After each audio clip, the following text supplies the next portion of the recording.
days I reach up for the skies, opening my hands to welcome in the day. Gather in the sun's rays before I'm on my way, and the healing vibrations rattle through my soul, shaking out the poisons, making me whole, casting out diseases by chanting the word. The sounds of the universe by all will be heard, resonate inside us, love is the word.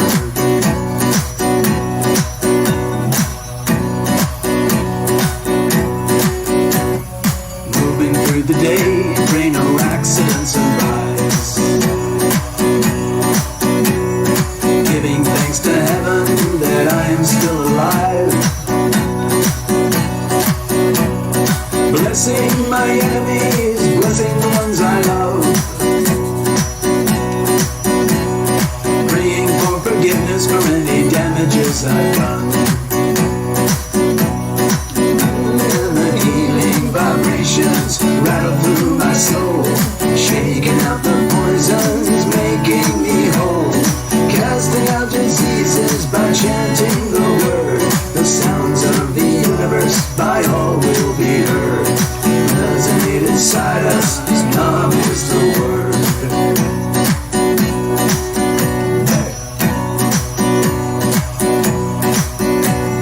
Now the day is done and moon is on the rise, my trials and tribulations all bottled up inside. I summon in the numb as I reach up for the skies. I command all fear and shadows be gone before my eyes.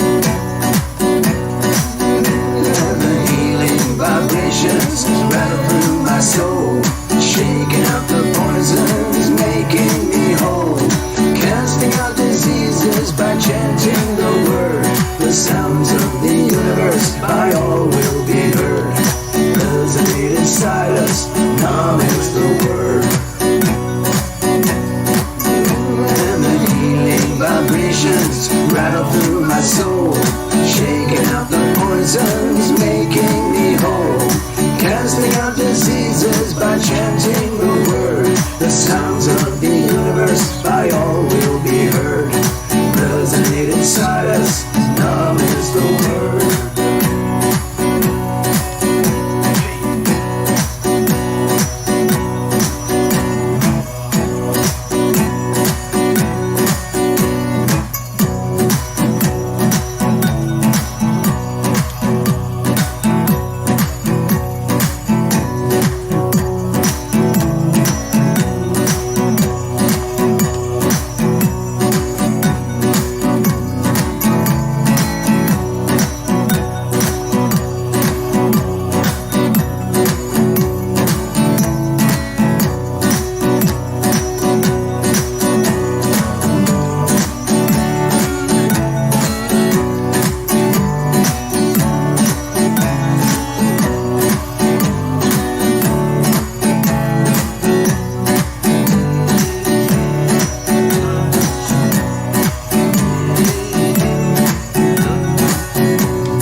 I surrender.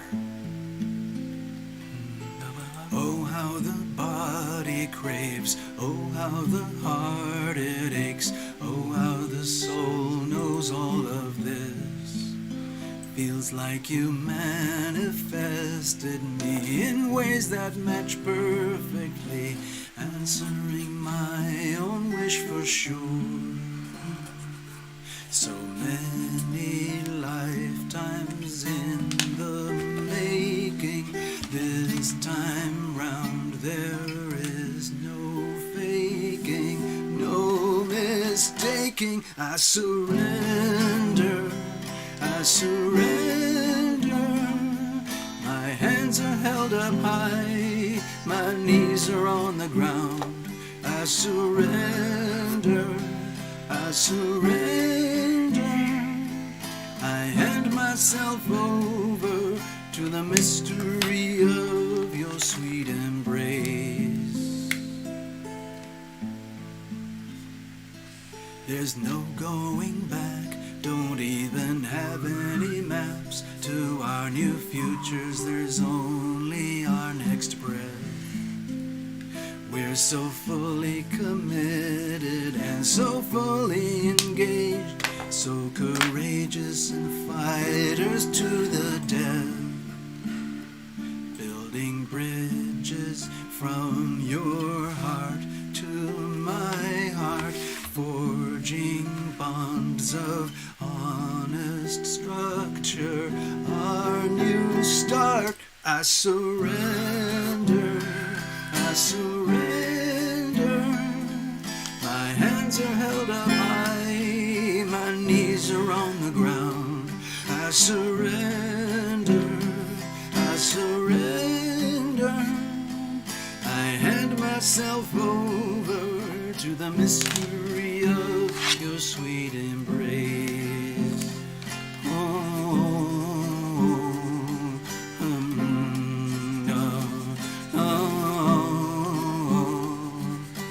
There's no way around this, only way out is through. There's no way around this, open the door to bliss. Only way out is through, that's what we're gonna do, yeah.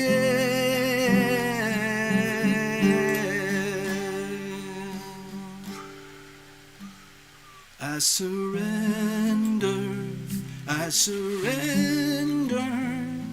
My hands are held up high, my knees are on the ground.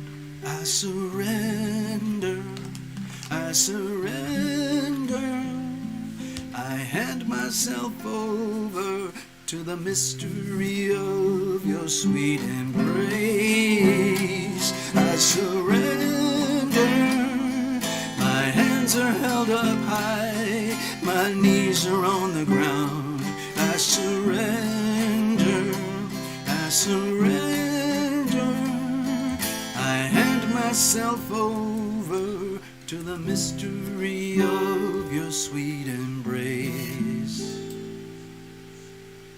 Alright, let's put that aside. There we go. Alright, it is the 21st May 2023. There's a couple of people out there. Hello, thank you for dropping by and visiting. I'm just doing my usual astro doodle. You probably recognize this pattern because it's been here for quite some time and it's still going to linger for quite some time. Hello, Electra Ray. Cool. So just a heads up, anybody who's listening or watching, I'll probably have to mention this a few times. I can usually handle maybe 2, maybe even 3 readings these days on Sunday. And if anybody wants to make a donation, please donate directly to the email, okay? Here it is. I'll just spell it. It's a little book about at yahoo.com. It's just like it sounds. Hypath, ALITTLEBOOK at yahoo.com. You might have to use a separate device or open a separate tab on your computer or something. Oh, there's Happy Go Lucky. Please don't use super chat, because the money will never get to me. It'll just go straight to Google, YouTube, Alphabet, because that's how it operates now. I can't, it doesn't even make sense to monetize these videos anymore, so I don't, because it actually costs me. So it's kind of foolish. The thing is, what's also a little bit sad is, even though I've demonetized the video, if somebody very kindly and generously does put in a super chat without being aware of the dysfunction here, then that super chat money is just vaporized. I'm so sorry. Anyway, let me just check in with you. I don't want to be all doom and gloom. Let's have a look. Greetings. This is TarotLumination. How are you? So, it's been a little strange for me personally, just very, very recently. I blame it all on the planets. What I've been noticing, this is just, I'm just being very personal now. What I'm noticing is that we've got so much cusp energy. So that's when a certain planet is moving between one sign and another sign, and they're crossing over from the critical degree into the 0 degree mark. And it typically ushers in a change of energy. Some people are sensitive to these things. Some people are completely oblivious. It doesn't really matter. It happens, going on all the time anyway. I think of it as sacred geometry. If you're a pure astronomer, then all you ever care about is the solar system and everything whizzing around the sun. And it's all based on maths and physics and observation from thousands of years. And it's extremely accurately, let's say, calibrated and observed and predictable for hundreds of years into the future, exactly where each planet's going to be at any particular moment. So that part of it is irrefutable, and that gives me great comfort, because I can go to an ephemeris and I can see where the planets are, let's say, in 10 years from tonight, And they also, like when I'm doing my little chart here, for example, okay, over here, this is my little, interpretation of where the planets are tonight in the solar system. I don't really have the ability to show with really super fancy softwares. A lot of the really top-end astrologers have all of those things. Some of them cost thousands of dollars to get those softwares. I just don't have that, so I just have to figure it out old school, But anyway, we get good information out of it. So, personally, since my physical body seems to be pretty sensitive to the movements of the planets, what they're doing, where they're coming from, where they're going, I've noticed a lot of push and pull type energy as I feel, while my body feels like it's being pulled out of one form of experience and moved into another form of experience. And I've been predicting this particular moment of sacred geometry for many weeks now. We've been building up to it since about the 10th or the 15th and the 16th or so, but we're actually at the point of, I would say, maximum pressure at this moment in time on the 21st. And I'll show that to you in just a second. It's basically, in astrology, it's called a T-square. And T-squares typically represent a very stressful alignment between the planets. And why is that called stressful? Well, it's just because of the geometry and the magnetism. And what tends to happen is that even though these planets have these supposedly perfect orbits, they do impact each other's orbit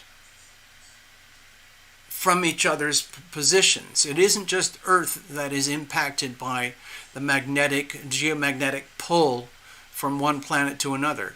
Over here on Earth, we interpret everything as if the Earth is the center of the universe, and all these magnetic pulls from the planets are coming from out there and around there. But as you know, we actually orbit around the sun. And so it's like there's layers of magnetic influence that happens onto planet Earth. And a lot of that magnetic influence can be seen in the movement of tectonic plates over hundreds of thousands, millions of years. And you would see it also in the movement of tectonic plates on the really severe plates, where you often see all the volcanoes and the earthquakes, and that's all perfectly normal. It's interesting, like if you look at very, very long time spans, where I am over here in Nevada, USA, America, the surroundings for hundreds of miles, probably a couple thousand miles in each direction, all of that used to be a seafloor, a seabed, if you can believe that. And then to move, the tectonic plates shifted all around the surface of the planet. And now we are in what is effectively a desert environment. It's very dry. There's no ocean here at all. There's very little water, if anything. Okay? So I try to keep that all in my mind while I'm dealing with the tiny microscopic details of daily life.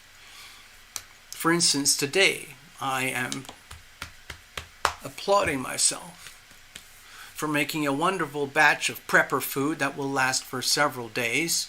Over here it's called Cowboy Breakfast. It's actually pretty awesome. I'm a carnivore. So anyway, it's got beef in it and potatoes and onion and butter and seasoning. But it's done in such a way that it's got that special TarotLumination touch. Wow, if you could smell it and taste it, oh my God, you would be transported into another dimension. And guess what? I also made a tray of individual brownies. Premium brownies. Yes, you can start salivating now if you want to. I already know they're awesome. They have been tested. Okay? Oh, Gregory Ross mentioned something about the seabed. He has fossils of fish even at the highest altitudes. And also, of course, over other millions of years, and much more recently, 60 million years ago, and before that, we had the dinosaurs. And of course, 60 million years ago, they just went kapoof, gone. But anyway, at that time, things were tropical. Isn't that amazing? Just staggering, huge tropical forests. And the earth was much, much hotter than it is today. There wasn't any Arctic or Antarctic ice or anything like that. It was just a swamp, a humid, steaming swamp. So anyway, that's the good news. Second, I got some new ambivalent news. Last night, after an adventurous day, we ended up in a car chase. We were actually chasing hordes and hordes and hordes of tourist buses. Just dozens, one after the other, one after the other. And they were all coming through the northeast sector of Las Vegas, where I hang out. And they were all heading, guess where? We tracked them all the way to Nellis Air Force Base, which is one of the most important strategic air command bases in the country. And there's a lot of activity sometimes that goes on over there. A lot of stuff is shipped out across the world right now because of all the different wars. But anyway, we got as close as possible to the Nellis Air Force Base, and all these buses were screaming way beyond the speed limit, screaming right into the Air Force Base, going through like a backyard high security entrance that's not known or available to the public. I know it's there. They also have their main entrance and so on. But of course, this is a military environment, so there's, barbed wire and big walls and everything everywhere. And from the distance, in the evening, in the twilight, you could see dozens of these C-17, I think it's C-17, high-capacity transport jets, those huge, big, gray tank-looking things that fly all over the world doing logistics for the American military and FEMA and, humanitarian rescue operations, where they can carry thousands and thousands of pounds of equipment and people and tanks and guns and ammo and everything. And so I saw all the buses going over there, and I thought, oh my God, this is freaking me out. And all the buses had Texas license plates. I don't know if you can see where I'm going here, but have you heard the stories about how Governor Abbott is shipping out all the visitors to southern Texas and sending them all over America to get them out of Texas?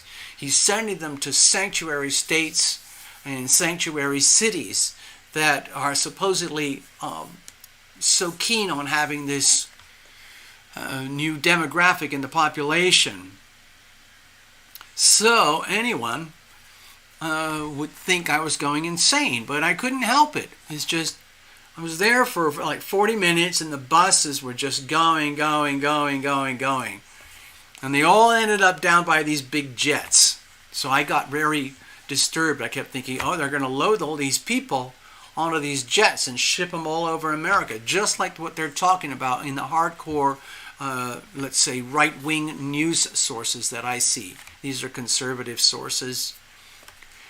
Anyway, so I got really paranoid. And then I got a tip-off today that, TL, you might be out of your freaking mind. Do you realize there's something called EDC? No, it's not a disease. It's called the Electric Daisy Concert. And it's a huge 3-day hippie, trippy, dippy electronic music concert for about 500,000 people. And somebody hinted that certain people who use shuttle buses have access through a secret passageway to get from all the downtown hotels and airports and over to the festival event, which is actually held on a massive compound, which is in fact the like a speedway, for auto racing speedway location way out in the northeast. And it just so happens the Air Force Base is right next to it on the other side of the highways. And so I kept thinking, that's insane. They can't have that many buses. But apparently it's possible. I scoured everything. I went berserk all over the internet. I started searching, like, what are the secret routes for the shuttle buses for the EDC?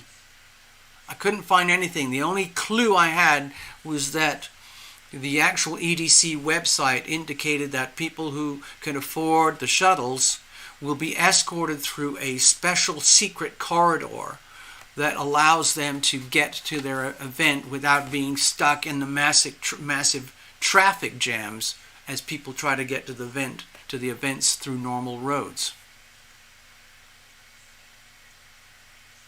So either I'm a crackpot or I was just misinformed. It's probably both. I'm probably a misinformed crackpot. I get very paranoid about all these creepy things happen in America with all these creepy people at the top administering this country who have been turning out to be extremely evil communists and Marxists. They're trying to destroy America. I don't like that idea. I want to reconstitute the Constitution. You already know that. All of you know my sort of leanings and attitudes and perspectives on these things. And we've lost people on this channel because they don't like my attitudes or my beliefs. That's how it goes. Anyway, I just wanted to share that story, okay? Stop TL on the self-deprecation. You know, you're right. I should stop that.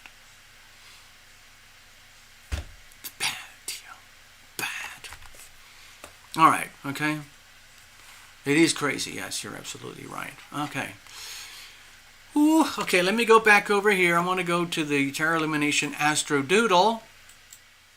In a way, the Astro Doodle is really the star of the show. If I could, restart my life and the whole channel and everything, I would probably do a little Astro Doodle every day for 10 minutes and maybe another show later for 10 minutes. Anyway, so here we are. Yes, good point, Path Traveler. Yeah, you've made a good point. Also, another thing that makes me sort of,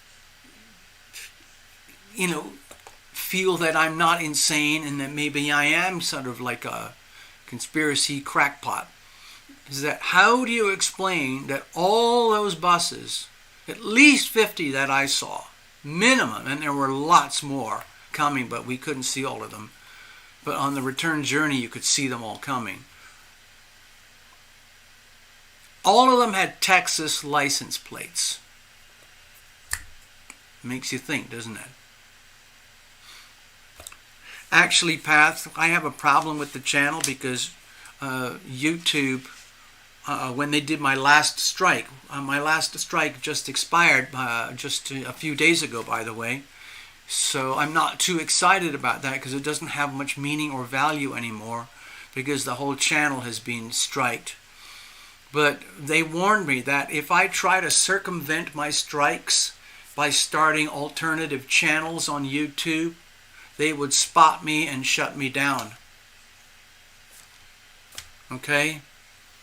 So, because I have a YouTube account and it's based on your Gmail. You can't operate YouTube unless you have a Gmail address of some kind. And I'm already certified. Remember, I had glory days with YouTube. I was invited to the world headquarters. I was celebrated. I had, 13,000 subscribers and thousands of views. And that's all gone. The channel is still here, but all the good stuff is gone.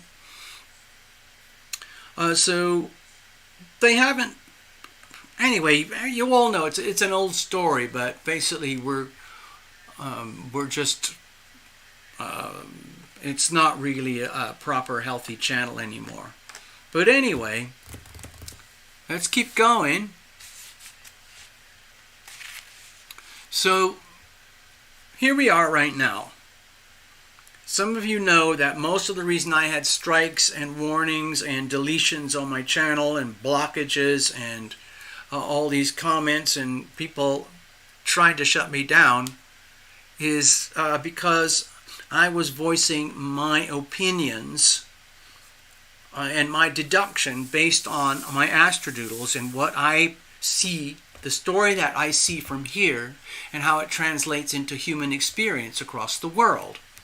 As you know, I'm obsessed with my little map of the world, and I use this a lot to correlate my decisions and opinions and projections relative to the sacred geometry. This has meaning, and it translates into events and experience here for humanity. And it's, in my perspective, it's highly predictable. Here we are. This is the one that's been highly predictable for months now. This is a very harsh T-square. Luckily, we've got some very strong sextiles and a big fat trine, which smooths things out a little bit. But this is a really extreme T-square because it's on the 0 to 1 mark here, 0 to 1 mark here, and 0 to 1 mark here. Pluto, Mars, and Jupiter. So I see this as extreme violence that has been suppressed, that became unable to be compressed and suppressed anymore. And so we had increasing explosive violence events and massive increases in violent rhetoric and warlike rhetoric across the world. You obviously can think of the big war that's going on over here in Eastern Europe. It's very ugly, and it's become a lot more violent and a lot more deadly. There are a lot more dead bodies now. It's amplified a lot. And they're using just conventional weapons at the moment. And the tricky part is the threat of nuclear, as you know. So there's that story here. The United States is at war with Russia through Ukraine. The United States is at war with China through Taiwan. The United States is at war with Iran through Israel. That's a lot of warlike activity, and it hasn't really got into full swing yet. And that's what's so disturbing, because we're expending a lot of treasures, capital, weapons, ammo, and services and resources over here. And it doesn't make a lot of sense unless you're some kind of communist Marxist elite, or you're part of the Federal Reserve or something like that. A much bigger concern is this looming war over here. And we are at a maximum crescendo right now, where this country, China, has declared openly that they're going to destroy anyone who comes in here and attempts to get in their way from taking little Taiwan right there. Can you imagine that? So, anyway, the Middle East war has been going on for decades, and it's still going to keep going. Now, in terms of tectonic plates, you heard me talk about this many times before. Like, here are the classic tectonic plates. Okay, and there's a big one up here. There's a big one that goes all the way over here, here, and here, and all the way down here. Those are the really big ones. And there's another massive tectonic plate that goes right through here. There's a couple over here and a couple in here as well. But basically, it's the surface of the Earth, the crust, that is shifting and moving around. And we live on this super tiny thin crust, which is about that thick. And we scrabble around like ants or bugs or grasshoppers or leaves or whatever you want to think of. Mice. Living our so-called lives. And the way I see it, right now we're like rats in a cage, mice in a cage, because we have extended our population to the very perimeter of this whole thing. And everywhere that is inhabitable by humans is inhabited by humans to an extreme level where things are very hard to sustain. And so we are seeing in real time massive poverty and starvation and famine all over here, and in here, and parts of here, and also deep in here. I see this as war. It's an indication that we're looking at explosive energy that is seeking a form of release, okay? The Jupiter vibe over here in Taurus is expanding that desire for, I would say, tangible physical release. Now, before all of this happened, we had the big eclipse over here at the time where this T-square was sort of active, but the moon was over here opposing the sun in Taurus over here, and we talked about the big financial global crisis, which is now completely, fully exposed, okay? So, I don't want to dwell too long on this, because that's the sort of stuff that gets me deleted, striked, and shut down, even though some of my amazing channel sources They openly talk about this stuff, but they somehow or other get clearance through YouTube, but also the channels that I really love. They are permanently under threat in the same way that I am. Even though they're really successful, they're constantly getting warnings from YouTube, like you're not allowed to talk about that stuff. Okay? So anyway, the big issue here is still to do with the global financial crisis. This aspect here is like a hard T-square on the world of money, in particular real money. And what's happening across the world financially is 7.5 billion out of 8 billion people are starting to realize that the whole global financial system is a massive scam that's operated from over here, the United States Federal Reserve, the European Union over here, and Beijing over here. They all have the same model of printing infinite amounts of money and creating debt in such a way that it costs them nothing to print it, but they generate their revenue by taxing we the people to repay the interest on the debt that they create. This is basically a debt farm. This is a debt farm and a slave camp combined. This debt farm is married to this debt farm slave camp. And together they are in a twisted, very, very sick, perverse marriage that is falling apart. So here's the really scary thing. Mainstream news, as you know, is a form of propaganda, so be very careful about what you're digesting. Over here in China, they're becoming extremely belligerent, and they're making threats of extreme violence to anybody who interferes with them around here. Like, stay away because we're going to take Taiwan. And they have built up their military. Their military is based on copycat of European and American technology. All of their fighter jets and weapons and ships, it's all basically intellectual property that was stolen from here and here, and then they just put a new label on it called China. Same with all their bombs and missiles and guns and whatever. The thing is, we have certain things that they don't have, okay? And they have a few things that we don't have. They have nuclear, we have nuclear, they have nuclear, and so on. So the thing is that I'm trying to sort of blur everything into one story here.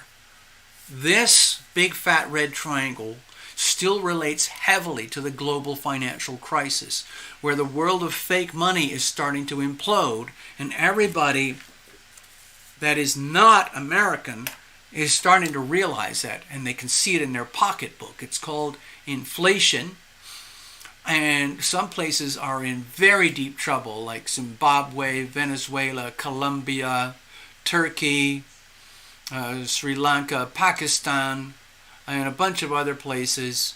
They're literally, their countries have completely imploded. There's just violence and theft everywhere because their money is worthless, because they have no way to compete against the dollar. So there are a lot of people out there that hate our guts. They hate the American dollar. And so there are people trying to regroup themselves to work outside and around the dollar. And we have these other competing influences as well. There's the group of people over here who want to create a one type of world type of government based around probably the euro or like a universal token coin thing. It's still fake money. Over here, America still wants to keep the federal dollar going, but in digital form to keep the fake money world going.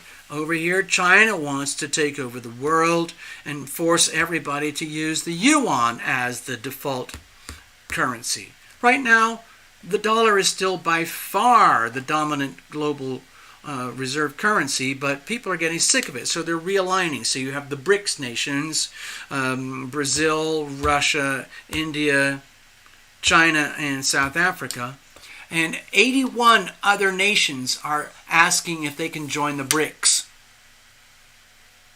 And a lot of them are going to be meeting up here soon to see if they can figure out how are we going to do this. How are we going to do it? Are we going to use gold in the background to stabilize things? Who knows? But it's chaos. It's turning into chaos across planet Earth. I should probably make other videos about all this stuff so it kind of makes sense, or better sense than what I'm describing right now. And in order for this place to prevail, they have to go to war. They've reached the end of their, let's say, development here, and they can't expand any further in their world of treachery, fraud, lies, betrayal, murder, blackmail, doing how they run their business. So they're going to go to war. And in order to go to war, you have to understand an army lives on its stomach. If they don't have food, they can't survive as an army, okay? So you might not be aware that China, the internal economy of China, is imploding, completely imploding. Their food systems, their farming, it's all collapsing on the inside because of nature and extremely bizarre government interference from the CCP. They're destroying their healthy farms and farmland and turning it into rice paddies. They think that's a great idea, but it's actually already falling apart. And their economy is imploding because if you think we have problems with debt over here and here, their problems are much more extreme. So the worse it gets in here for their economy, the more violent they become in terms of their expression over here. That is the suppression energy over here. So that's going to affect the global financial landscape. Now here's what's happening as well. Since their economy is imploding from the inside here, of course they're not going to admit that on mainstream media or anything. If you do videos about it in China, you'll be disappeared, because China is trying to make itself look incredibly huge and powerful, which they are. So what they're doing now, China is going around all over the world to their Belt and Road Initiative programs. That means everything in here, here, here, here, here, here, here, here, here, and here, and in here. And they're going around to all these countries and telling these countries, you need to start paying us back for all the money we loaned you to make your Belt and Road Initiative programs, which are basically seaports or airports or logistics systems like trains and roads. And of course, most of these countries have zero ability to pay back the debt, because the debt is a big scam anyway to get these countries compliant with the China agenda to take over the world. So the problem is they are demanding their debts, and they're becoming very violent about demanding their debts being paid. They want money. They're desperate for money. Their export economy is imploding, and a lot of major multinational corporations are pulling away from China. So that's a problem. Anyway, they are still potentially extremely violent and nuclear and very destructive. So, and they haven't really even started yet. So it's getting very disturbing.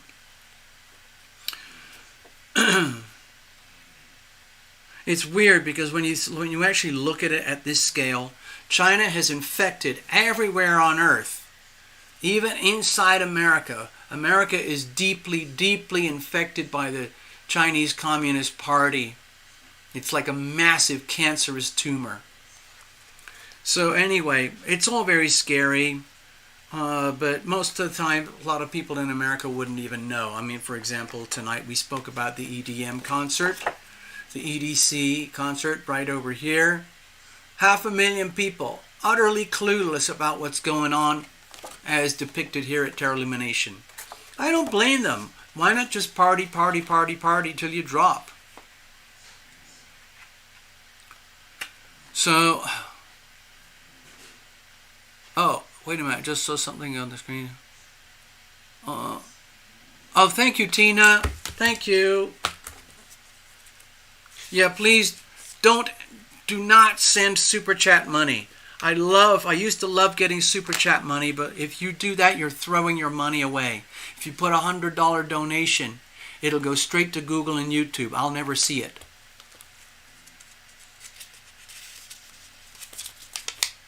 So don't do it. If you want to donate, just go to TarotLumination PayPal. I'll show you how in just a moment. If there's anybody out there. Okay, Tina, so you're going to get a little mini reading tonight. That'll be fun. It's always fun to do readings with you. So, over here, we're shifting from 18 years of Capricorn energy into 20 years of Aquarius energy. We're at the 29 degree mark for most of the rest of the year. So Pluto is exposing the worst of the very, very worst, the sickest, most dark, unhealthy expression of Capricorn energy. And that basically what it looks like to us is the global elites of the elites going absolutely berserk, trying to impose a complete singular control of the whole of planet Earth, as though it was just one person running everything. That's insane. It's never going to happen. But that's what they want, and they're going berserk because it's not happening. And the more it's not happening, the more they're trying to make it happen. So what does that do? It turns into war, okay? Mars is on the cusp here. Mars is very unhappy in Cancer. Mars in Leo is very happy, very excited. Now the Leo North Node of America is going to be lit up for the next 2.5 months here. It's going to increase, and then smooth out. But that's a very important chapter for America. I see the subject of war, civil war, especially since we're starting to see the hint of the Aquarius energy here, which is all about the revolution and the tearing apart of the United States and the rebuilding of the United States for the next 20 years. So we're starting off with a bang over here. We're going to be shifting, actually it's almost today, I think, isn't it? When does the sun go in? Actually, the sun enters Gemini tonight, so we're at the 0 degree mark here for Gemini, okay? So Aquarius, Gemini, Leo is a very, very happy, big, fat sextile. So for all the ugly, scary stuff here that you see me talking about, it's kind of smoothed out by this beautiful, massive shock absorber to the point where people probably aren't even noticing. The only people who notice this stuff that I'm talking about are the kind of people who basically have similar attitudes, opinions, beliefs that I do. And I'm just one of those people. I'm not going to pretend I'm something else. So I am aligning further and further and further towards that type of, let's say, segment of the American population that wants to have all of this reconstituted. I want the Declaration of Independence declared again, and I want the Constitution reconstituted. That's, all those things like your First Amendment, Second Amendment, Fourth, 14th, and so on and so on. It's all in here. I want all this back again because this is good, good stuff. Nowhere else on earth has this. Nowhere. I want it back again. That's why we're so lucky here. We have vast resources, a relatively small population, and a beautiful mission statement, and a beautiful, like if it was a tarot card, I would say it would be the Hierophant, like a code of operation, like our 10 Commandments, our rule book. We are a country of laws, not rules by men, but laws, universal laws, designed for we the people, rather than trying to steal everything from we the people and channel it to a handful of people over here. It's just not fair. Anyway, let's get on with this over here. I'll put this aside for a moment. So I hope you're all well. Oh my gosh. I mean, seriously, Path.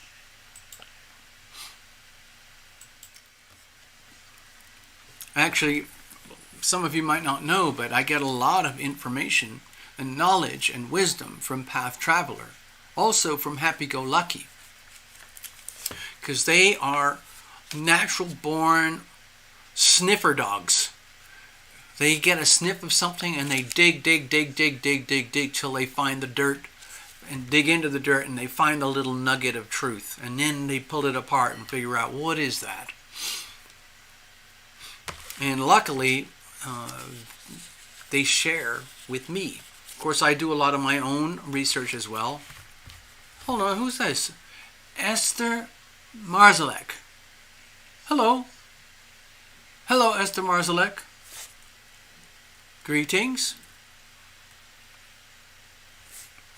Actually, wasn't... Oh, no, who was that? Give me a second. I'm just checking something on the chat. Oh, there's Electra Ray. Right, okay. Began with the letter E. I knew there was... okay. All right, I'm just scrolling through the chat very quickly here to see what I missed. Anyway, greetings, Esther.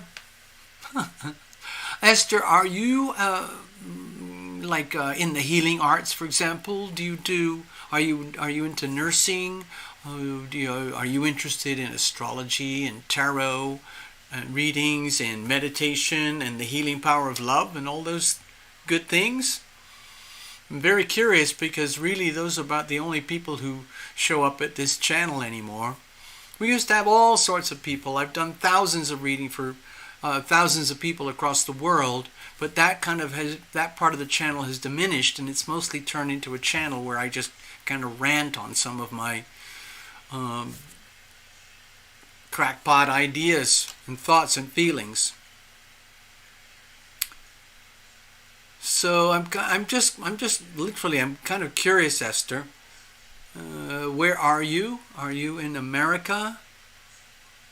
Are you in Europe? You're probably, if you're on the channel here tonight in Sunday evening, you're probably in the United States.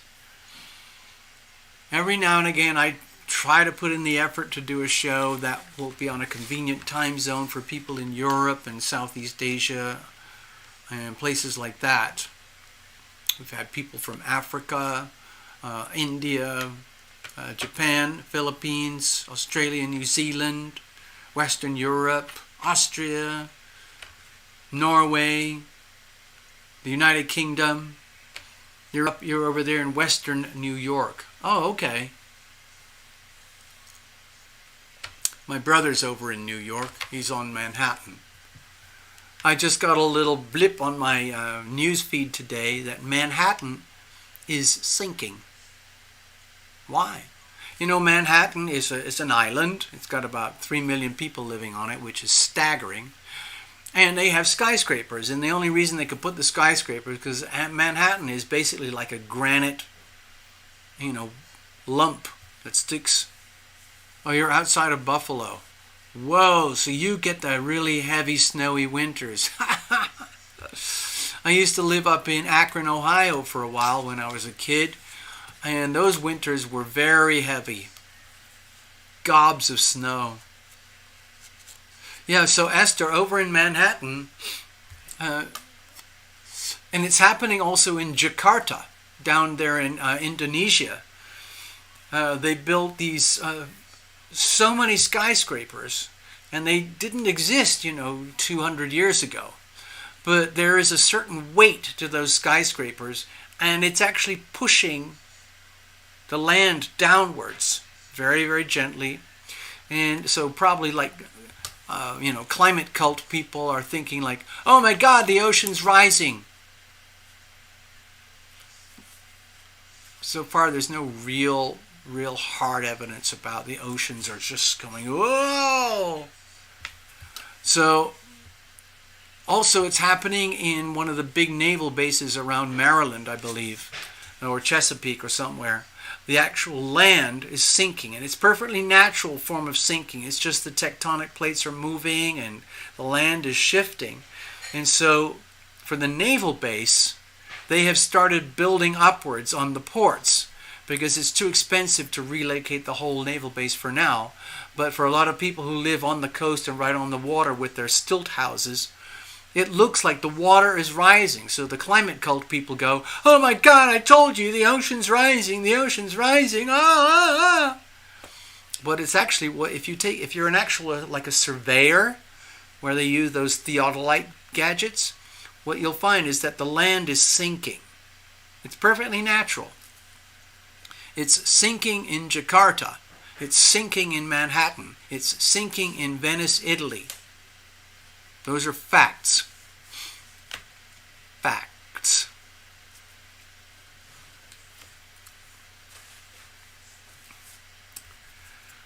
Let me go back over here a second. Oops, where am I? I lost it. Okay.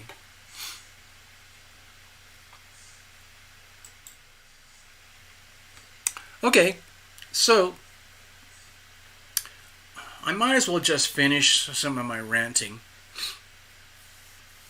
As I've told people, I take my phone and I take my tablet and I get out early, sometimes before the sun, and I try and scramble and get my, I like to get an idea from sources that are all over the world, like World is One News, Sky News, DW News. It has to be an English language source because that's all I speak, okay? And you hear all these amazing stories, just staggering stories. Like if you're in Pakistan or India, of course you're going to hear all your stories about Pakistan and India. And then they hear whispers and stuff coming from America. But every day there's just some sort of mind-boggling story that's going on somewhere on Earth, whether it's riots, wars, fires, volcanoes, hurricanes. It just never, ever, ever stops. The Taurus energy is still very, very strong over here. Uranus is still in Taurus, okay? And Sun was there, and Mercury's there, the North Node was there, and now Jupiter's there. And for the last 30 days, while the Sun was there, things were very, very active in the global financial system. Everything came to a big head, at least in the way that I source information. And everything that I've been predicting for years is already, it's not only unfolding, it's coming out like a slow motion, like a demolition, slow motion collapse of a glacier. So, I mean, we could talk about the fires, but Path, I think, was it Path who just brought up the subject of, all the sabotage that's happening in America over here. So many trains derailed, so many really very disturbing so-called accidents where food supply systems and railroads and food plants and dairy farms and cattle farms and chicken farms and pig farms are just exploding. Ammonium farms that make fertilizer, ammonium plants, oil pipelines, gas pipelines, just seemingly randomly exploding. It's sabotage, people. And my guess is that, shoot me if you want, but I think it's George Soros, and he's funding it all because he's got billions and billions of dollars, and he hates people. He hates humanity. And he's just like Karl Marx. He's just flooded with hate, and all he wants to do is destroy everything that's good and turn everything into this totalitarian, everybody is equal type of, I don't know what to call it. It's just a communist agenda, which always fails. I think it's just egomania. All the communist nations seem to be run by these megalomaniacs who are very, very disturbed, sick people who the only joy they get in life is more power, more money, and control. And it's usually done through acts of evil. They get off on it. I think it's very sick, personally. I kind of like what we have over here where, 250 years ago, a lot of this was just wilderness. And, okay, no offense to the Native American population. I'm very sad that some of them got destroyed and everything, because can you imagine what this place was like before the white Europeans came over? Okay, now I'm opening the door to a very unstable conversation, so I don't really want to go there. But in the last 250 years, this thing was demarked and delineated according to the book that I just showed you. And the good thing about it is that it's all about what works for the people, we the people, as opposed to the monarchy over here.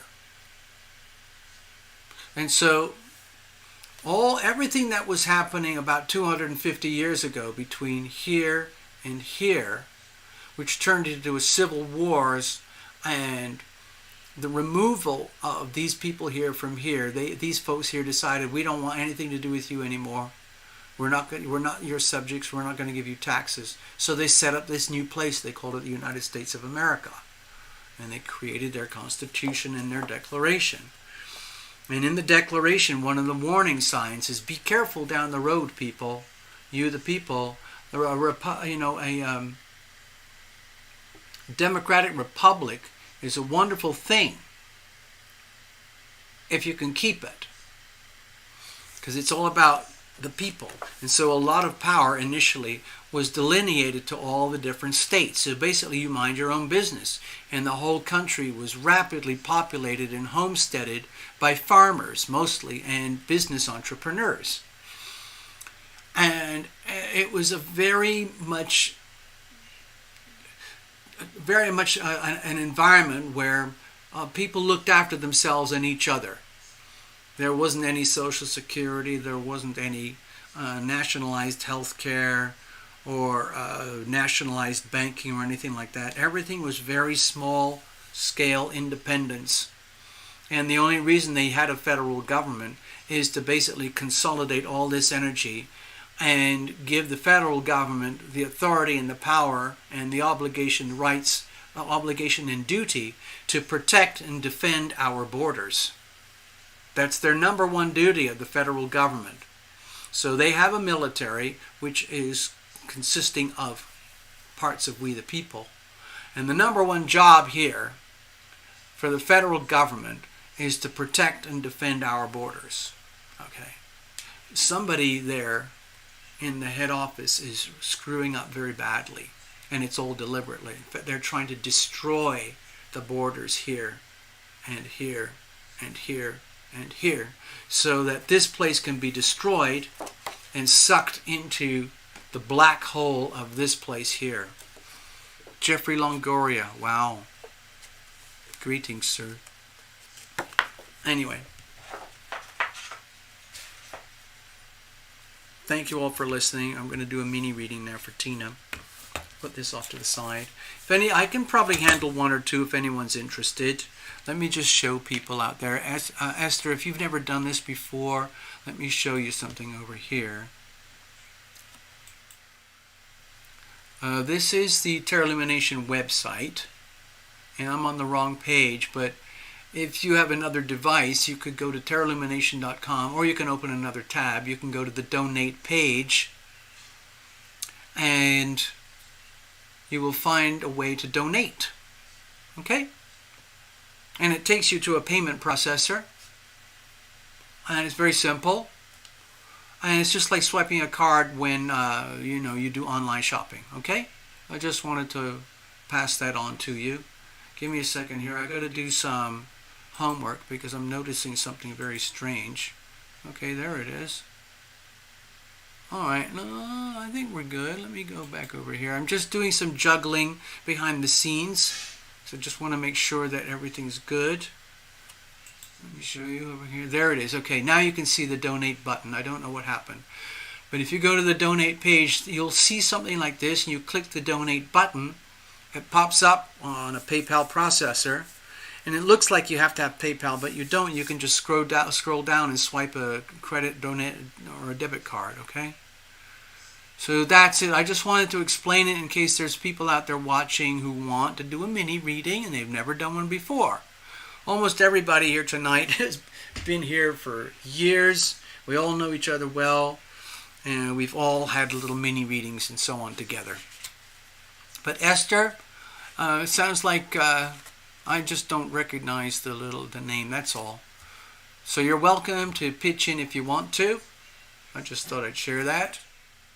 Okay?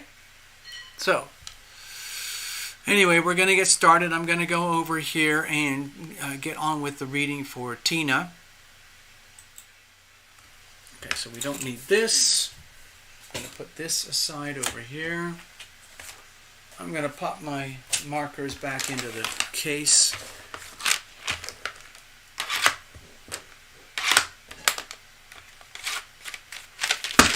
I'll just stuff that up here for now.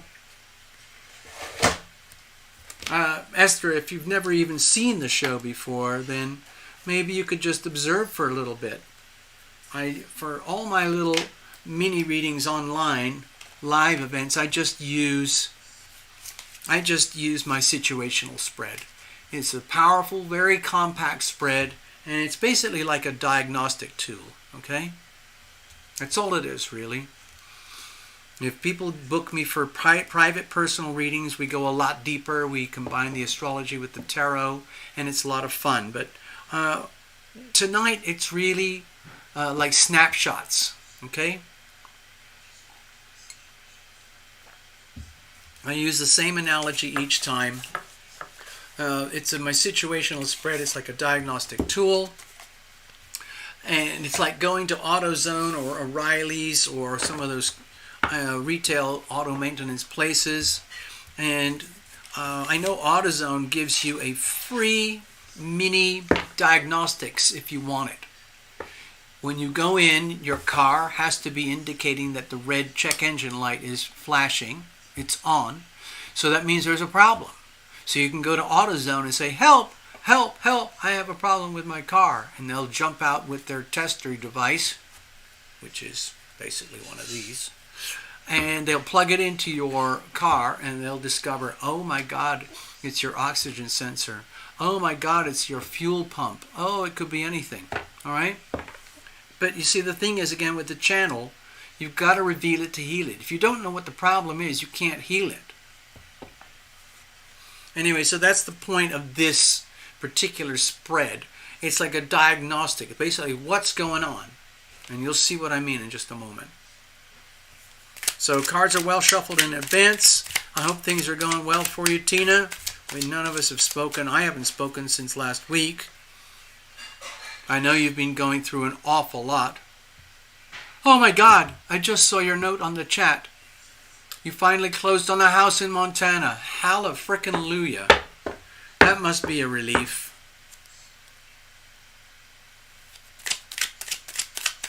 That's a big, big deal.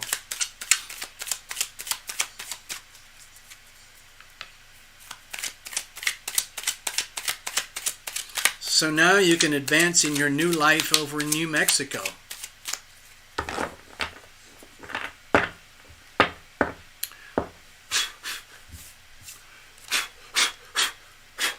Alright, so let's bless this deck, bless every single card, bless all the, like the monitors and computers and softwares and you know, the wires, the cables, the microphones, all the lighting, the electricity, the platform itself, YouTube. Thank you, YouTube. Even though I complain and moan a lot and self-deprecate a lot, I still feel very privileged that I can do this at all.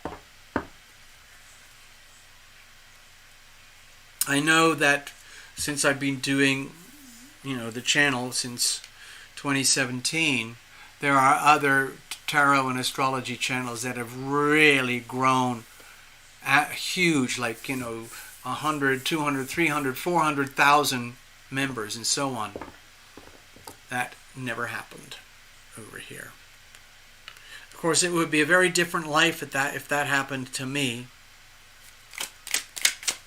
I wonder what it would have been like. Well, I have a good idea. If the channel had thrived the way some of my favorite channels are thriving very successfully, I would really be the guy buying that piece of property way out somewhere. Plenty of space and room, lots of resources, fresh air, fresh water, trees, lots of green grass, and plenty of room for animals and plants, and maybe little cabins and stuff, and we really would have the TarotLumination retreat. I'm serious, that's what I would have done. That was all coulda, woulda, shoulda. And that's actually possible if I'd had a successful YouTube channel at the scale of some people. Some of my top 3 or 4 channels are nothing to do with tarot or astrology. They're all about money. And, well, money and maybe a little bit of prepping. They've got to the point over the years that they're self-sustaining and they're buying beautiful property and developing it, creating their own prepper compound, and it's fantastic. I'm so happy for them, and of course I'm intensely jealous.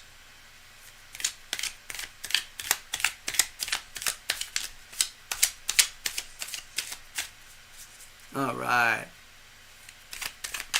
Cards are well shuffled in advance. I don't do reversals. I like the way the cards are made originally by the artists in the first place. I don't want to mess with that. It's just respect, really, more than anything.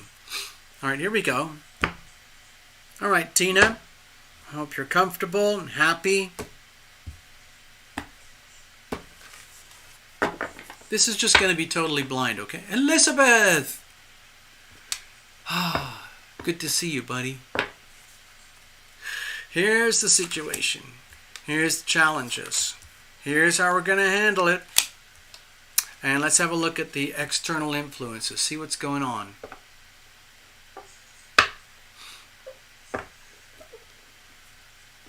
Actually, let me interrupt a second. Esther, I couldn't help seeing that. You're happy with the townhouse. Townhouses are just awesome. I've lived in so many different places. I've lived way out in the boonies in the countryside where you have to drive half an hour to get anywhere near any kind of amenity. And I've lived in huge cities. Anyway, I'm a big fan of simple, like minimal overheads. I've been exposed to great wealth. It's not mine, but I've been exposed to it. And a lot of times it can seem like a real burden. There are people out there who are extremely wealthy, but they're not happy, and they are unaware of their abundance, and they don't know what to do with it.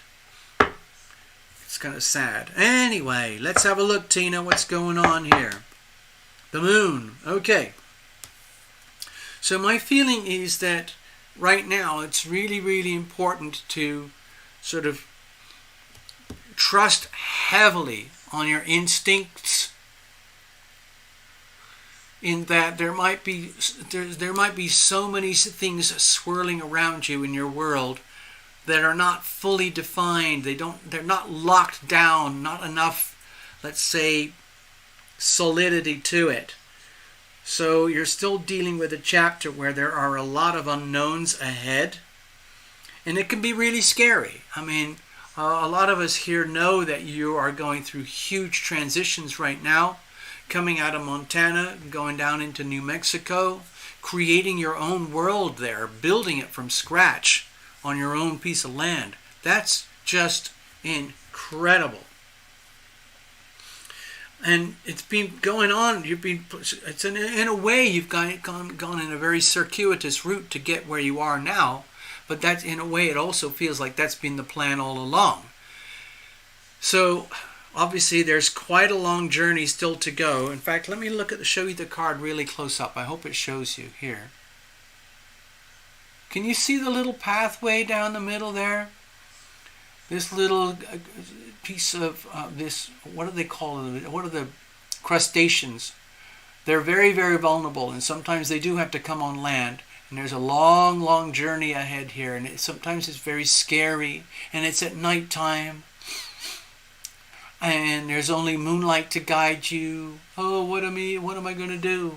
You basically have to trust it. But you know, like how wildlife, there's a lot of living organisms in wildlife, including plants, that live nocturnally. A lot of creatures hide during the sun period, and they come out at what we call the nighttime. And of course the lunar cycle goes like this, and if there's clouds and stuff, you can't see the moon. But if you could see the moon all the time, it would be waxing and waning, full moon, new moon, full moon, new moon. Sometimes the moon is very bright and powerful. I don't know about you, Tina, probably where you are.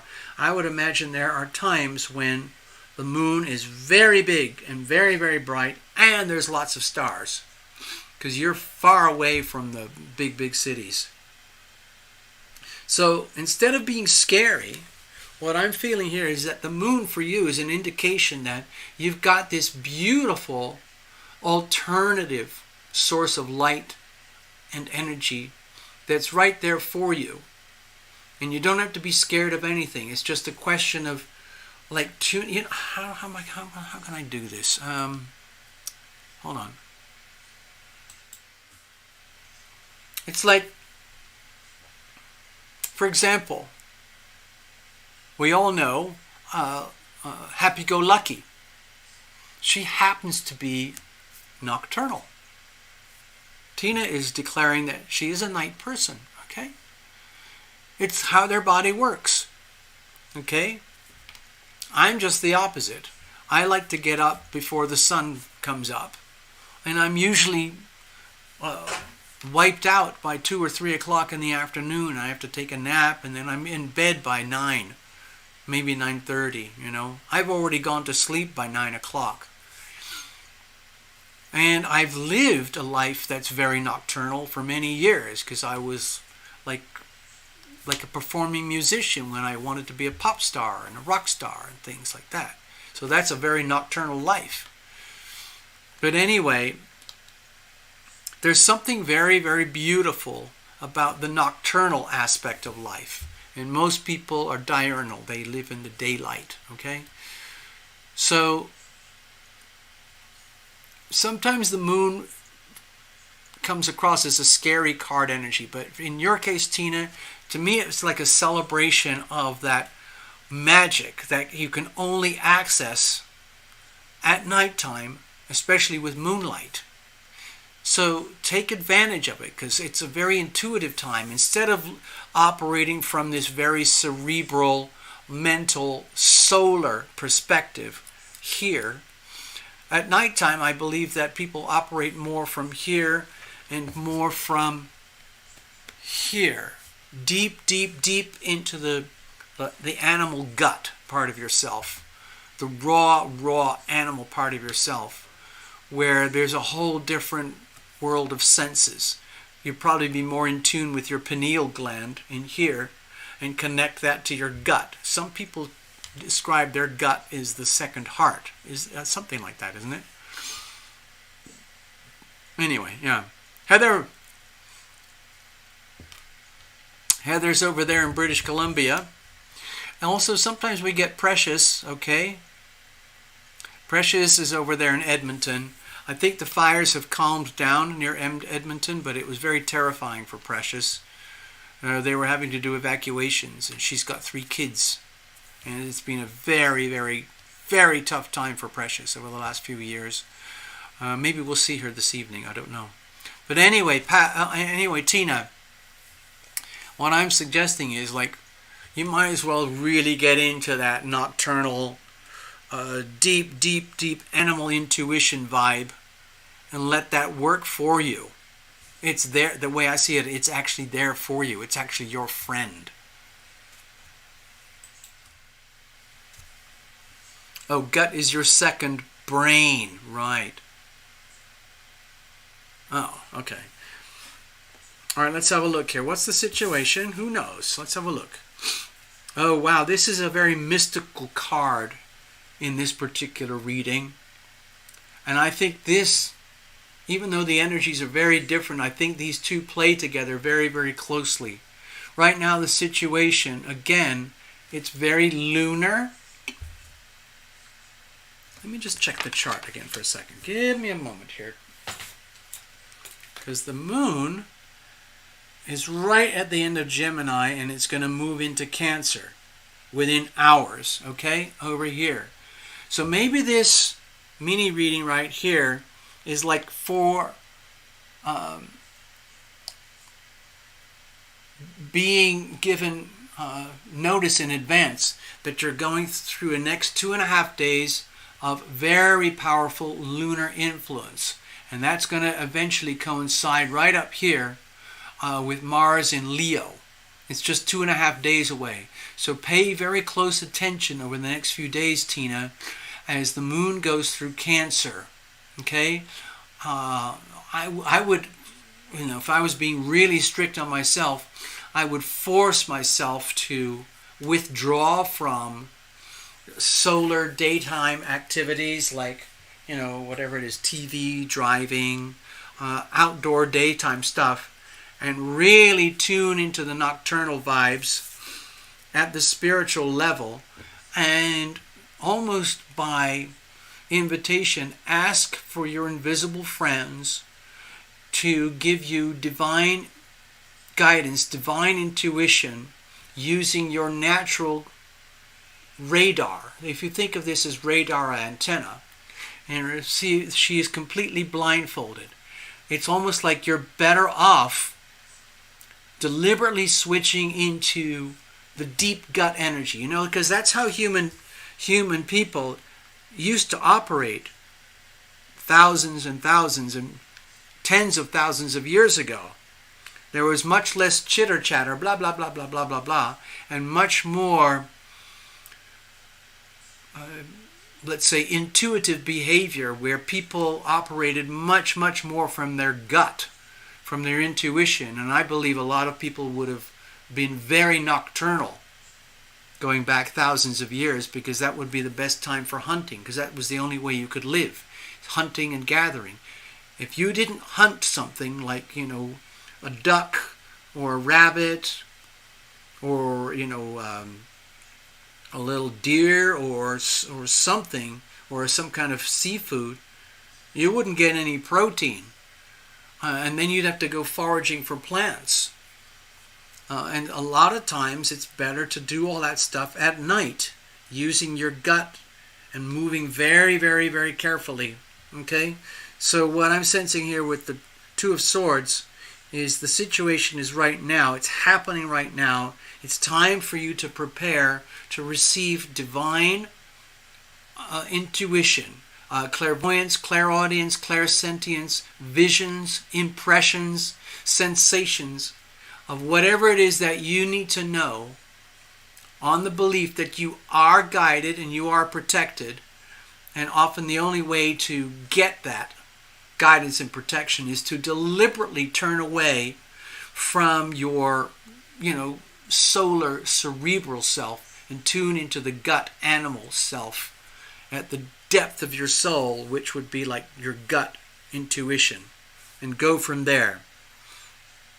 Now, how that pertains to your life, that's more to do with you, I would guess. Like if you're getting messages and information on the day-to-day level, but something is not jiving with you, like perhaps the value or the truth of that information, perhaps to do with your life, your job, your health, your contractors, your development plans for the property. But sometime in the night, in the middle of the night, you're wandering around under the stars, under the moon, and you get a powerful message that tells you, aha, no, I don't want that, I want that. Do you see what I mean, Tina? I hope that makes sense. Like, oh, I see what that surveyor was saying. Oh, I see what that property contractor, builder was saying. Oh, we should do that, we should do that, we should do that. But deep down, your gut knows what you want. And the best way to find out what that is to tune into the gut. If you're already confiding that you are a night person, I would deliberately go nocturnal for the next 3 or 4 days. All right, let's have a look here. Oh, hi, I see a note there. Yes, we'll put you up.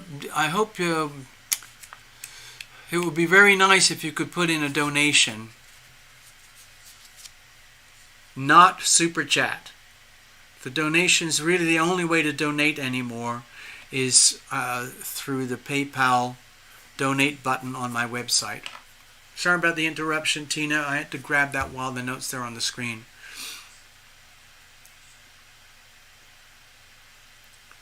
All right, let's have a look. Now, what's the problem here? What are the challenges?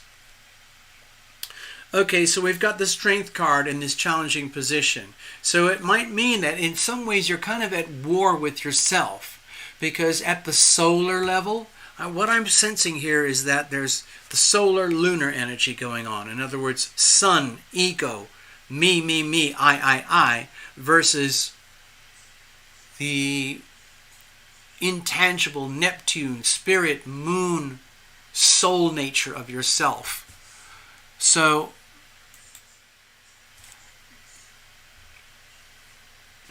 if there's a part of you that is aware that you have a very strong sense of self, identity, ego, okay, let's just say you have some of those characteristics, because you are very, very strong in your own way. And the only way you can do that is to have a very good, healthy, strong ego. However, there are times when that can backfire against you, and you have to then surrender and submit to something that is bigger, which is your soul and your heart energy, of course. And so I think with the previous 2 cards in the reading, there's an indication that, okay, like with the Mars and Leo energy coming up, that's very, very strong in terms of amplifying Leo energy. Me, I am courageous, I'm a hero, I'm a great leader, I love excitement, I like to be very self-expressive, I like to see and be seen, I want to share my life, my world, my light, my generosity with the world. I'm awesome, I'm great at who I am and what I do and how I do it. Sometimes it goes off track a little bit, like you're driving along, you kind of slide off the road, whoops, a little bit, and the ego becomes, there's too much energy there, like from here and upwards, and so it's very important to go back to the heart, soul, gut energy. The way I see it is because if you don't, you could end up getting, it's almost like being a victim of the ego. Like if you get into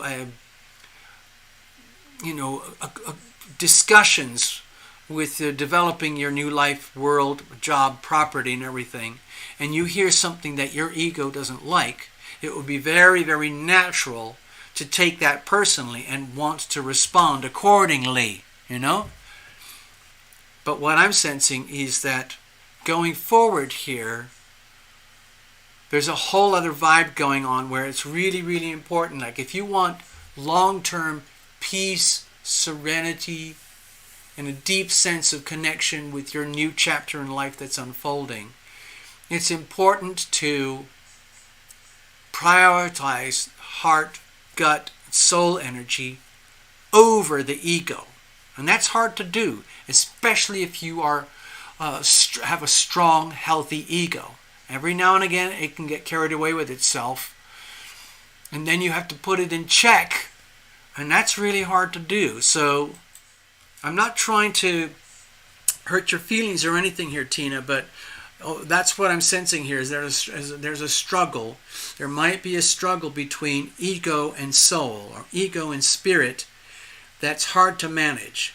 But you're in the right vibes.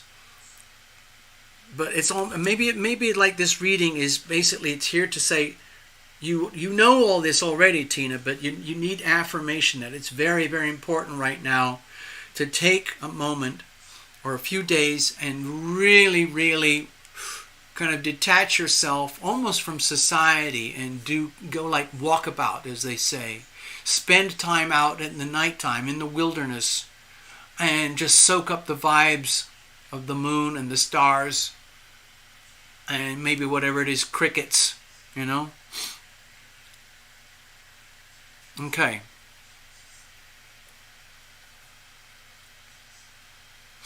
So let's have a look here. How are we going to deal with this going forward? This is not a war or anything like that. It's not a challenge. It's something that's hard to manage. Ego versus soul. Let's have a look. Let's go forward. How are we going to deal with these things? Okay. So my feeling is that we're talking about like a complete recalibration to get to the point where you go through this phase. I'm seeing this as like the next 3 days or 5 days or 7 days or so, where it's about recalibrating yourself by deliberately tuning in to like heavenly vibes, your invisible friends, meditation or whatever, rather than the traditional solar approach, like hustling on a phone or getting into tough meetings and discussions. And so you go through that and you recalibrate yourself to be, let's say, heart dominant, soul dominant, rather than ego dominant. I'm not saying you're an egomaniac or anything like that. All I'm saying is that it's very important to balance things out. Like if you've had to rely heavily on strong solar energy just to get you through over the last 6 months or so, it's okay to relax and unwind and decompress and get into deep, deep soul energy and recalibrate, so that when you come out the other side, you are completely recalibrated as the boss of your world, which includes the recalibration. In other words, it would be so easy to forget the rest of this reading and just turn into the powerful ego energies and basically, I want this, I want that, I'm going to do this, I'm going to do that, I deserve this, I deserve that, I'm going to get it some way, somehow, and Mars is there going to help me to do that. And then instead of becoming the benevolent emperor, people can turn into the despotic dictator. And that would backfire on you and your life and your world. You just don't need that. So, with the Emperor card here, there's a second message I'm getting, is that if you are attracting certain people around you who do have really powerful energy, I don't know who they might be, contractors or developers or something, or people at the new job, work situations or whatever it is, beware. But I think the real message here is it's about recalibrating yourself so that you become the new boss of your new world in such a way that there is no fear. This is not fear. You're not scared of the divine. You're not scared of the things in the shadows that you don't understand.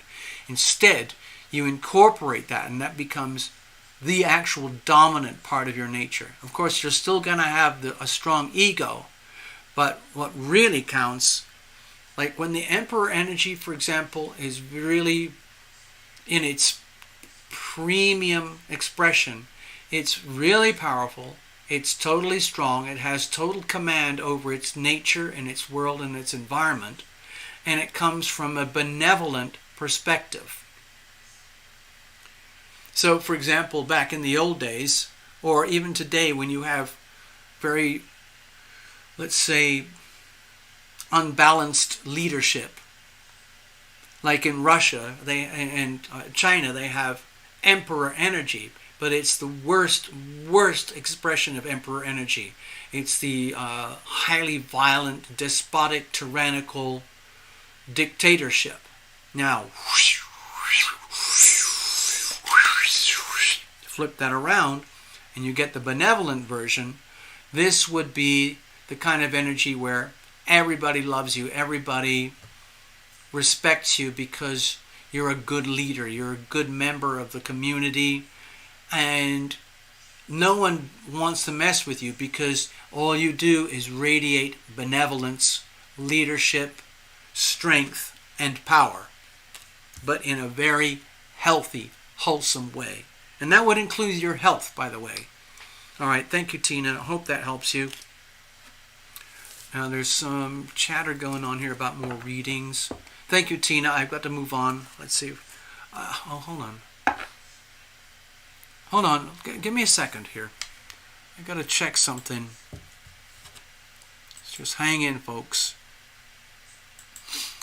It's all over here.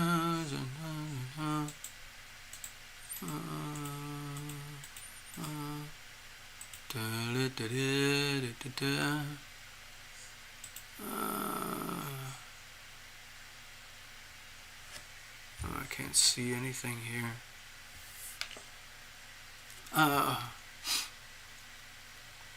Oh gosh.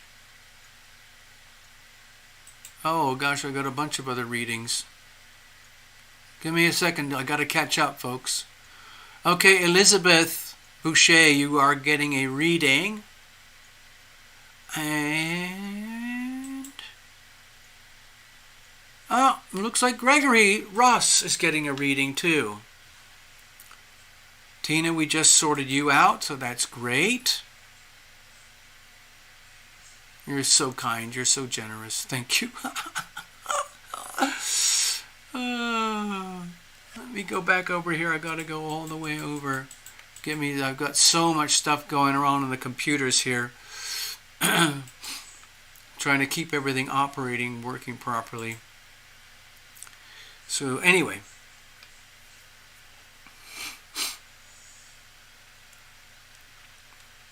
Okay, so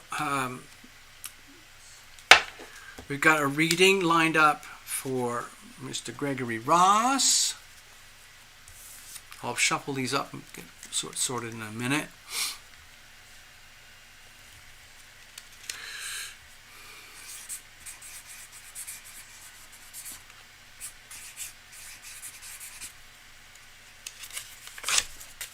All right, here we go. And then we got another one lined up for Elizabeth Boucher.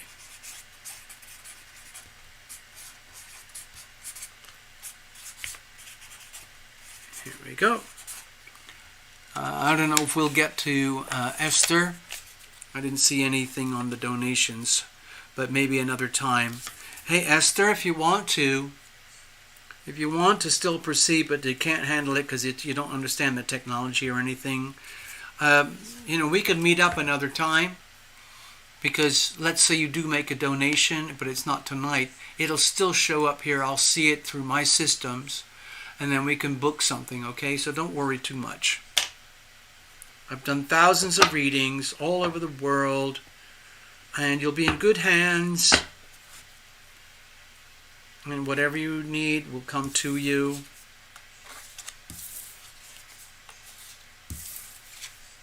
It's a benevolent force field. All right, let's shuffle it up, folks. Actually, let me put on a little tiny TL tune in the meantime, just for thrills. I'm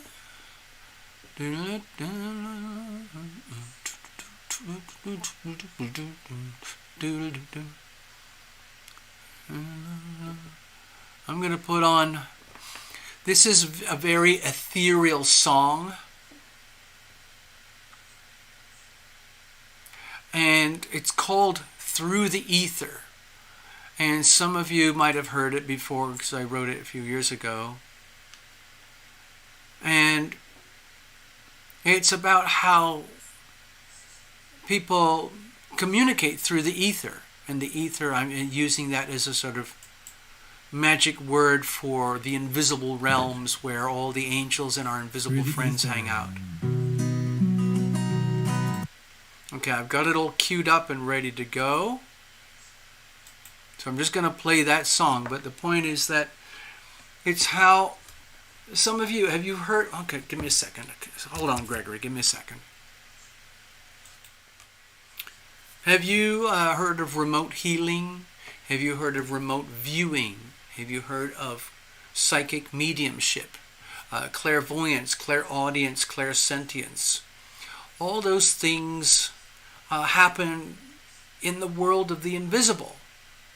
Okay, we call it intuition or feelings or something like that.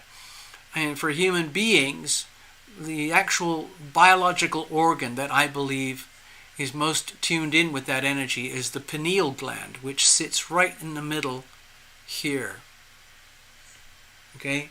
It's a little gland. It's like a small, really small eyeball. It's physiologically very, very similar to the human eyeball, but the cones and the rods that do all the sensing inside are tuned to different frequencies besides visible light. You know, there is the electromagnetic spectrum, and visible light happens at a certain range. Well, the pineal gland operates outside that range in terms of electromagnetic energy that we can't see with our traditional senses. And it's in that, I believe it is through that gland, the pineal gland, that a lot of things like clairvoyance and mediumship occur. It's just my opinion. I can't prove it. Anyway, that's what this song is about. It's called Through the Ether, and it's how once you make a deep soul connection with another person, you can actually help them through the invisible realm. You can send energy. You can send the healing power of love. You can send love to another person deliberately, like a healing force, like a healing vibration. Okay? Remote healing. I'm very tempted to show you the book. I'm going to do it just for thrills because Esther is here. Just stay there just for a second.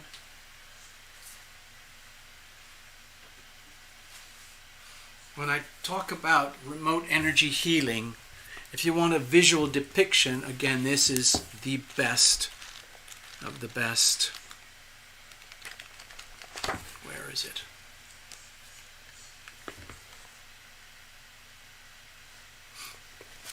Okay.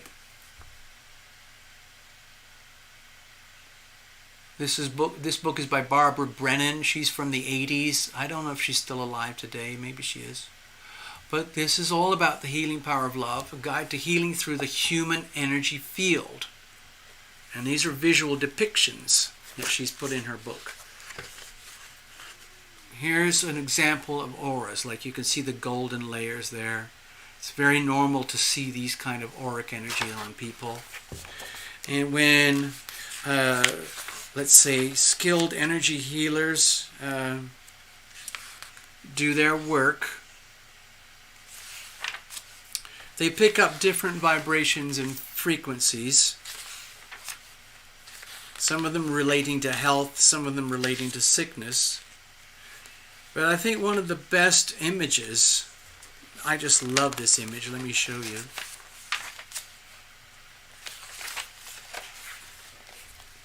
Here it is.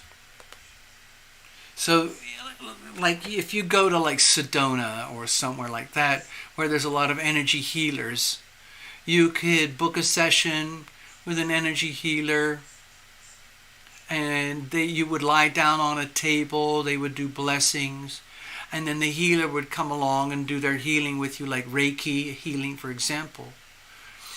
But the healer is actually an instrument, a vessel for the healing power of love, because their actual healing energy comes through the healer to the client and the patient.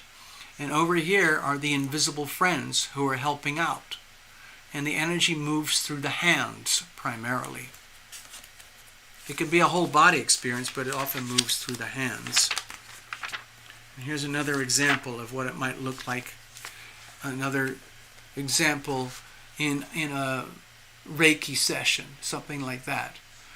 There's the client on the table, there's the physical healer standing up, and there's all the invisible friends. And through the process of invocation, you can induce the healing power of love to flow into the client. You can't see it unless you've got ESP. But anyway, I just wanted to show that mostly for Esther. All right, let's shuffle it up and get rolling, people. Okay.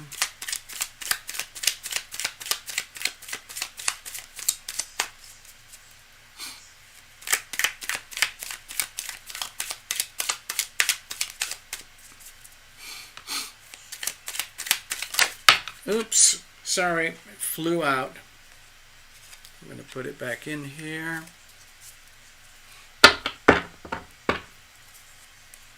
Oh, I was going to play the song. Let me play that song because I promised that I would.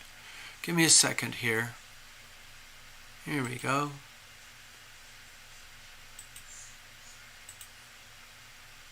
Here we go. Come on. You can do it, little computer. Come on.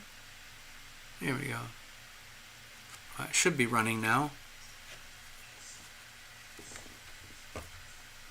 Why is it not running? Through the ether.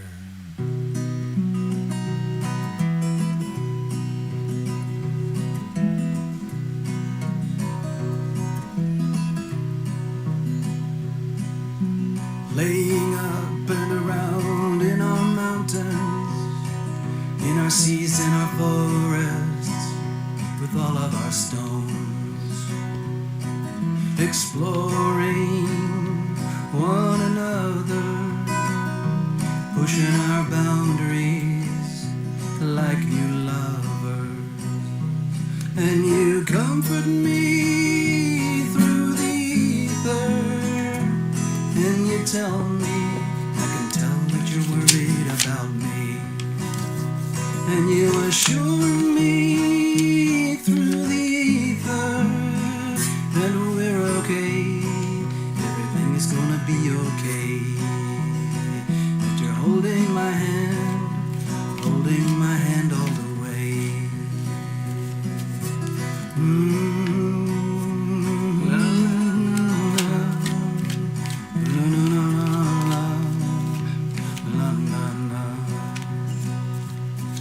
Our innocence, it's becoming so apparent in our magnificence at the same time too. And with your permissions, in our shared ambition, we get the chance to discover our own truths. And you comfort me through the ether, and you tell me, I can tell that you're worried about me, and you assure me through the ether that we're okay, everything is gonna be okay, that you're holding my hand all the way, that you're holding my hand all the way, holding my hand all the way, holding my hand all the way.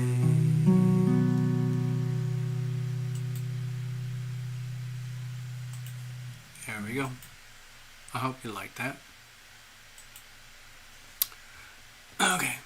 Alright, let's have a look. Whew, you've been through a lot of big stuff as well, Mr. Ross. Let's see what's going on. This will be totally blind if you're okay with that. Sometimes it's good just to go, let's just do it. Let's see what happens. What kind of messages do we have here tonight for Mr. Ross? From his invisible friends, from the divine panoply of wonderful angels and archangels that we are swimming with all the time, especially now that we're aware of it. It's really good to be in touch with your invisible friends. It's a beautiful relationship. Alright, here's the situation. Here's some challenges. Let's have a look. And here's how we're going to deal with it. What's the surrounding vibes looking like? We got the Chariot. Okay, this looks like a get up and go time. I feel this is very much to do with the ticking clock of astrology, the sacred geometry of this very moment in time. This is a very, very high pressure T-square right now. Some people might not feel it because we got this very powerful trine sextile here smoothing it out. It's almost like you'd never know all this scary stuff is happening. For example, in my particular world, I'm observing things that for me are extremely disturbing across planet Earth right now on a monumental scale that has not been witnessed in 250 years. That's my personal opinion. And we're living it right now. And we're living at this massive historical timestamp right here for human population. And it's going to change the world forever because we're entering a 20-year period of revolution. Okay? And it's going to be for we the people. And the evil autocracies are going to be diminished. And so it's like a ticky clock. Since this is such an extremely acute T-square, right on the cusp, there's a lot of power that's going with it. And it's almost like, because it involves, well, there's a hint of Uranus power here with it as well. But Jupiter's here, but, Uranus makes things very unstable. So it's like this pent-up power that is itching for a release, itching for expression. And to me it almost looks like a gift here with the Chariot energy. Like this is a real chance for you to supercharge your life in some way, shape, or form or another. I don't see a lot of definition here, but it's really all about, I'm Gregory Ross, and it's about frickin' time I get the chance to actually control the steering wheel and the gear levers and the throttle and the brakes in my life and the engine and the direction of my life. The moment is now. It's happening right now. It's very important to seize the moment. Be aware that it's there. And then go with it. Now remember, that's external energy. And I see that, like, even though this is in some ways hyper stressful, if it's managed in a healthy way, this could be very advantageous to you personally. You could it's like almost like a surfing kind of energy, like, wow, there's like a particular wave and it's just like, oh my God, this is awesome. It's time to grab that moment. Seize the moment. Let's have a look. What's the situation? But it requires extreme delicacy, okay? very, very, very astute, delicate management of finances, okay? It means being aware of all the pitfalls and the dangers and everything that could go wrong. In other words, like if you can see the ship there, the ancient ship across the ocean on a very, very powerful wave. That's very exciting in some ways because that wave could catapult you from A to B in ways that would be fantastic. But it could also be a wave that crushes the ship and you go down with the ship and all your treasure goes down with it. So what I'm seeing here with the Two of Pentacles is that be aware that you're at a point of inflection.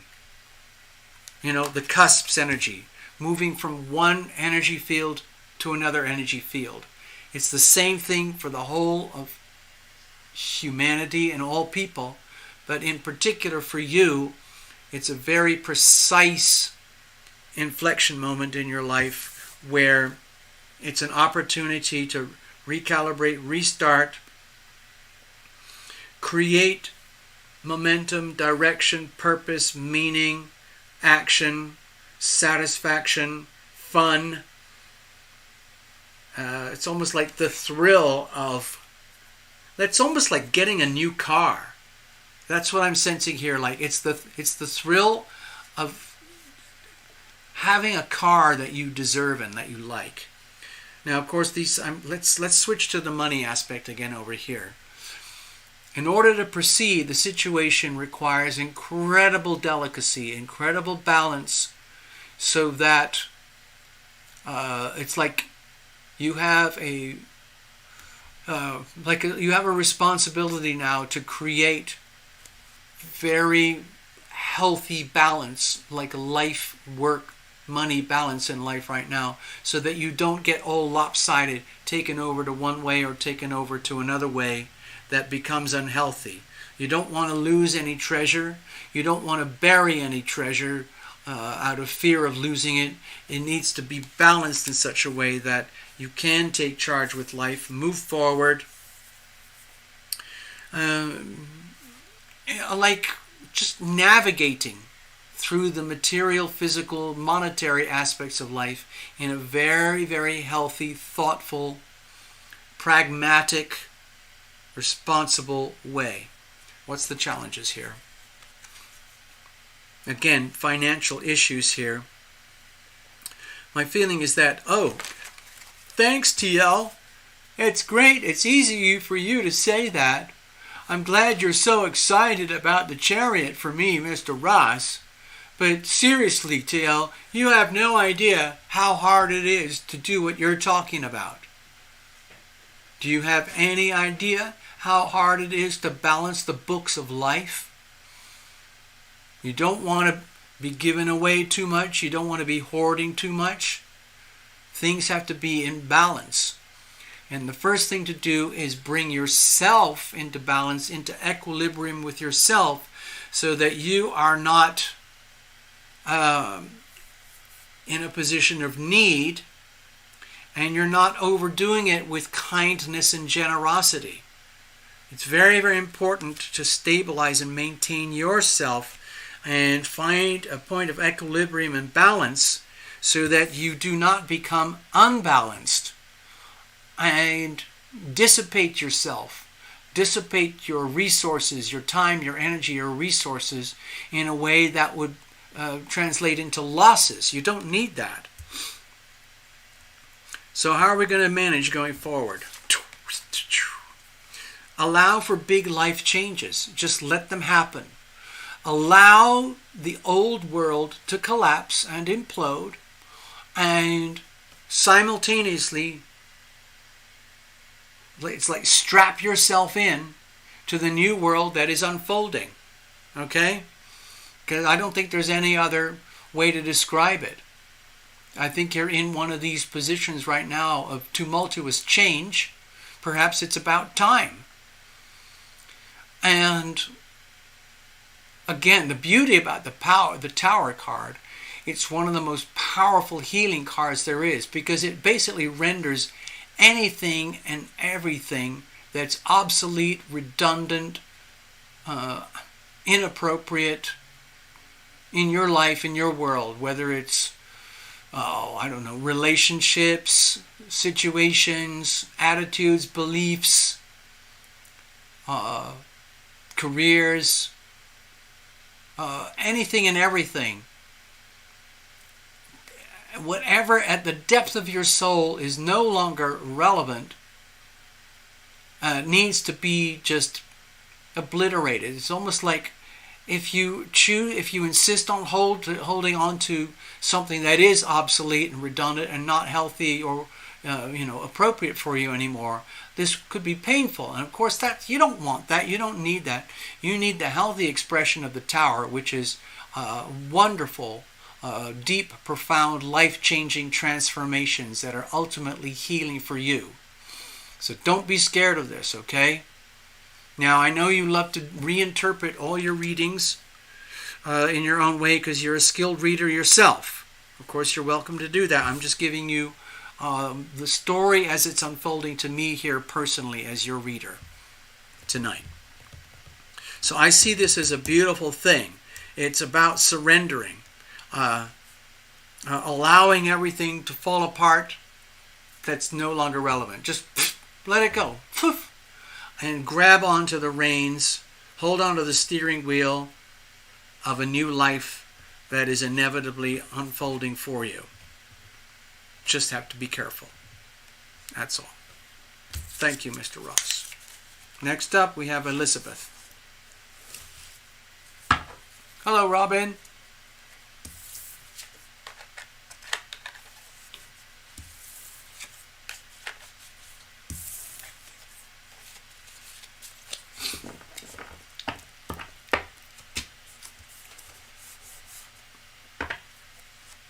Let's have a look over here. Cards are shuffled.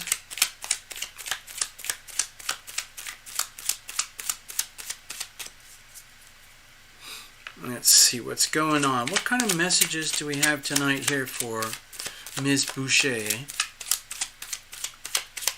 Again, Elizabeth, I know you don't come here to all the shows all the time, but we are buddies, even though you're far, far away.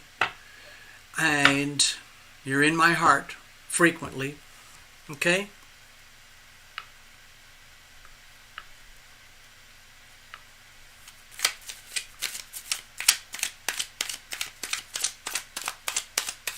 Let's have a look.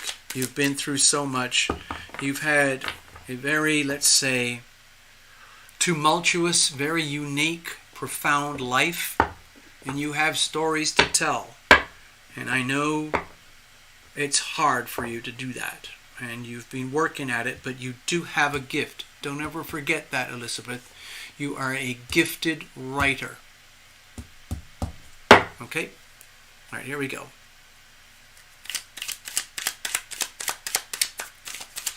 Cards are nicely shuffled. What kind of messages do we have here tonight for Elizabeth? Remember, we're using the TarotLumination situational spread, which is acting more or less like a diagnostic